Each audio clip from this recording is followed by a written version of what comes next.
Yo les gens, j'espère que vous allez bien, je vous retrouve aujourd'hui pour une nouvelle vidéo sur Forza Horizon 5, une vidéo dans laquelle je vous propose de partir pour un petit test d'une voiture électrique, la Porsche Taycan Turbo S, qui est ici en édition pack de bienvenue, donc légèrement boostée par rapport à la Taycan Turbo S que vous aurez vous de votre côté sur le jeu si vous n'avez pas le pack de bienvenue.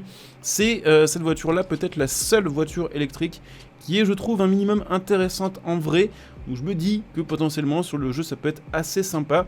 Bon, déjà je trouve qu'elle est assez jolie, même si évidemment on n'a pas la ligne d'une Porsche classique, on n'a pas les feux d'une 911, on a un truc qui ressemble plus ou moins à une Panamera en ajusté, voilà, en retravaillé.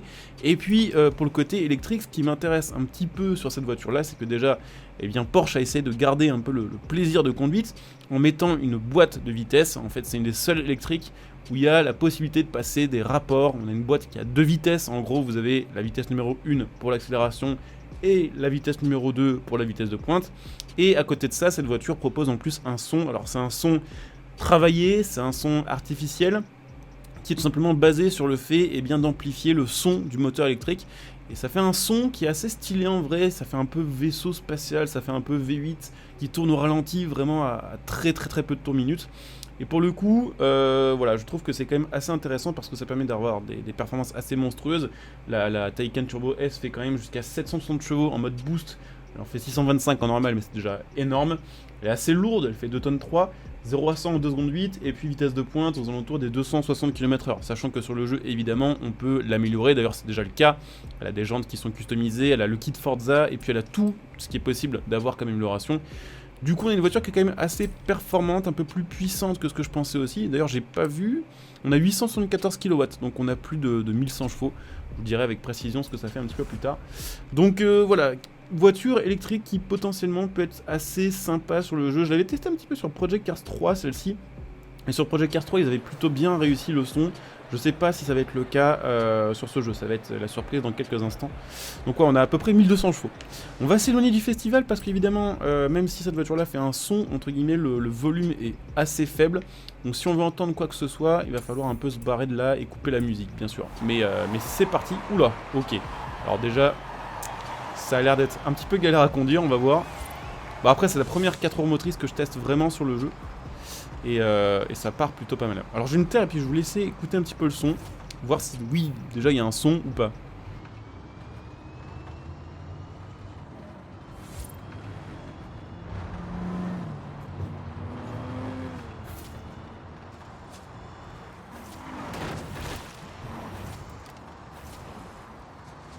Dans 400 mètres, tournez à droite.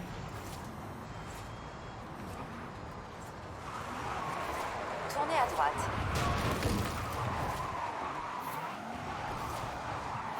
Donc oui, il y a un son. Alors après, effectivement, il est quand même Dans moins bien 200 fait que sur Project Cars 3, on va pas se le cacher. En fait, ce que je regrette un petit peu là avec le son de cette voiture-là sur ce jeu, c'est qu'ils ont mis en avant en fait le côté aigu du son. Alors que ce qui est assez stylé justement pour cette bagnole-là, en vrai, en électrique, c'est d'avoir une espèce de flow un peu grave en arrière-plan, qui est là du coup un peu trop faible à mon goût. Mais on l'entend un petit peu, faut juste tendre l'oreille, effectivement, je sais pas si vous l'entendrez via la vidéo. Moi dans mon casque je l'entends, et du coup bon bah voilà, c'est assez intéressant à conduire parce qu'on a quand même un minimum de son. Mais c'est vrai que de votre côté, en vidéo, au montage, je sais pas du tout ce que ça va donner. Mais effectivement, y a ce son, voilà, ce son bien grave qu'on entend en arrière-plan, qui change au fur et à mesure évidemment. Enfin, c'est assez bizarre parce que ça change pas trop en fait, c'est surtout le côté aigu, l'espèce de bruit de visseuse électrique qui évolue. Mais le son de basse reste à peu près le même tout le temps en fait. Et ouais, on va dire sur les petites accélérations, franchement ça s'entend plutôt pas mal quand même. Par contre j'espère que le GPS va bientôt se taire, faudra que je le mute le GPS parce que sur les tests électriques déjà c'est pas facile d'entendre quelque chose, donc si en plus on a la dame qui parle tout le temps ça va être chiant. Par contre elle est une route de bâtard, on prend les virages vraiment facilement alors que c'est des virages assez serrés et qu'on est à genre 140 km/h. Elle a l'air d'être assez pétée hein, pour être honnête. Les électriques sur Horizon 4 étaient vraiment pas terribles. La plupart tournaient vraiment très mal. J'ai pas retesté pour l'instant l'électrique qu'on avait sur Horizon 4 sur Horizon 5. Genre j'ai pas retesté la Rimac, j'ai pas testé la Restart Action, ni l'IDR, ni le I-Pace, mais c'est vrai que globalement sur les FH4 c'était un peu des merguez. Là pour le coup celle-ci me ferait bien croire le contraire, elle a l'air d'être assez pétée. Grosse tenue de route apparemment, et puis ouais, bonne accélération. J'ai pas encore testé la VMAX, d'après le jeu c'est plus de 400 km/h. Et puis ouais, elle a surtout une très bonne tenue de route en fait. Elle a pas mal d'appui effectivement, quand je l'ai améliorée, j'ai essayé de régler pour qu'elle ait de l'appui. Je crois qu'on a plus de 2G, 2 en G latéraux, donc c'est quand même assez énorme. Et puis oui d'ailleurs, petite surprise, cette voiture là ils l'ont mise en... Enfin moi je sais pas dans quelle catégorie je l'aurais mise effectivement, mais ils l'ont mise en super berline. Effectivement, c'est peut-être pas trop con de l'avoir mis dans la même catégorie que la Panamera. Mais ça fait bizarre en fait de l'avoir dans la même catégorie justement qu'une Panamera ou qu'une RS6 ou qu'un truc comme ça. Je sais pas, je m'attendais à ce qu'elle soit plutôt en super GT, voire même en super car, parce qu'elle a quand même de base des performances qui sont assez abusées je trouve pour une berline. Ah bah le fameux pont qui est juste au-dessus de nous, c'est le pont de quoi ça en fait, il donne nous ce pont? Ah ouais d'accord, c'est ce pont là, ok, donc aucun rapport avec l'autoroute. Ce pont là effectivement, plein de gens quand on l'avait vu en vidéo, plein de gens étaient en mode waouh c'est l'autoroute qui passe au-dessus de la forêt et tout. Mais non, ça c'est pas l'autoroute, c'est à mon avis plutôt en liaison, si je dis pas de bêtises, avec je pense le train et avec une voie de chemin de fer à mon avis. Donc ouais, on entend quand même plutôt bien le petit son qui est assez sympa. C'est sûr que c'est moins fun au niveau du son qu'une... je sais pas, qu'est-ce qu'on a comme Porsche V8. On a des anciennes Porsche des années 90 qui étaient en V8 qui sonnaient super bien. On a évidemment les Cayenne et les Panamera modernes qui sont en V8 aussi, qui sonnent plutôt pas mal, même si bon c'est un son vachement plus... on va dire discret pour un V8 moderne. C'est vrai que là ça sonne pas aussi bien, mais au moins ça sonne en fait. C'est ça le truc, c'est que je pense que si l'électrique veut avoir un minimum de passion, il faut essayer de conserver au minimum un son, même si voilà, faut mettre des haut-parleurs, même s'il faut amplifier le son du moteur électrique. Et puis ouais, garder aussi le système de boîte de vitesse, parce que le fait d'avoir deux rapports, un pour la vitesse et un pour l'accélération, c'est quand même plus stylé, et c'est un peu moins relou que de se dire qu'on a qu'un seul plateau, qu'une seule vitesse tout le temps, quoi.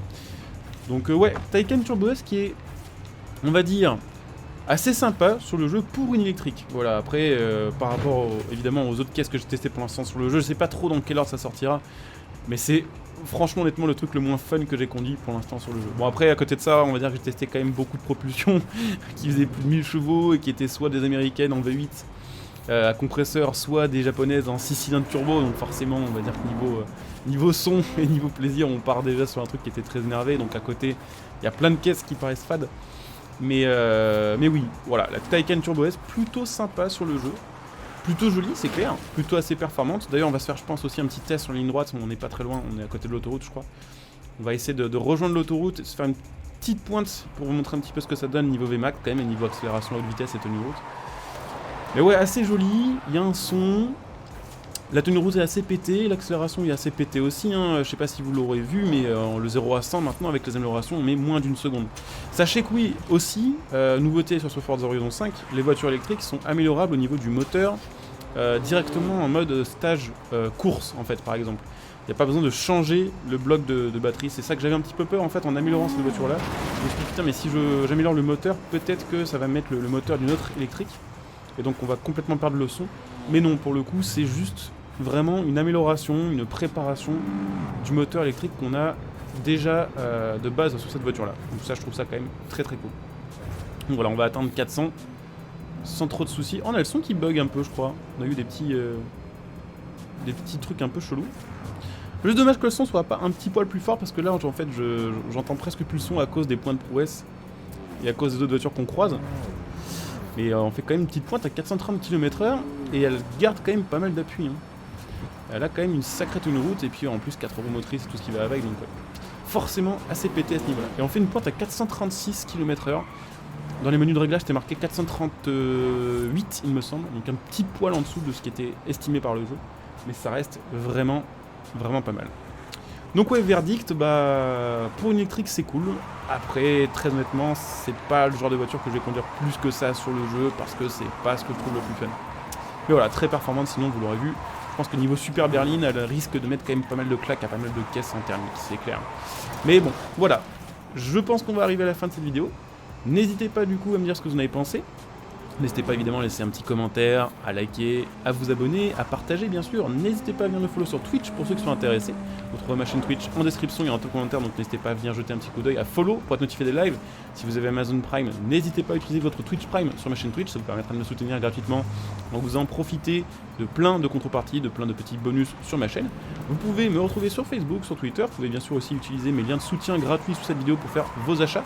J'ai un lien Instant Gaming par exemple, qui vous permettra de faire vos achats de jeux et de cartes d'abonnement à prix réduit en me soutenant gratuitement par la même occasion. Vous trouverez par exemple Horizon 5 en réduction, du Game Pass aussi, ce genre de choses. Vous pouvez aussi utiliser mon lien Material.net pour ceux qui pensent s'acheter voilà, des composants PC, des configs PC, tout ce qui va être aussi clavier, souris, les périphériques. Voilà, n'hésitez pas à utiliser mon lien, ça soutient la chaîne par la même occasion. Et puis pour ceux qui souhaitent me soutenir sur le long terme, n'hésitez pas à devenir membre soutien de la chaîne via le bouton rejoindre sur cette vidéo. Là aussi il y a plein de bonus, plein d'avantages selon évidemment le type de membres que vous allez prendre tout simplement. Donc je coupe ici, je vous dis à très bientôt, bon jeu à tous, ciao.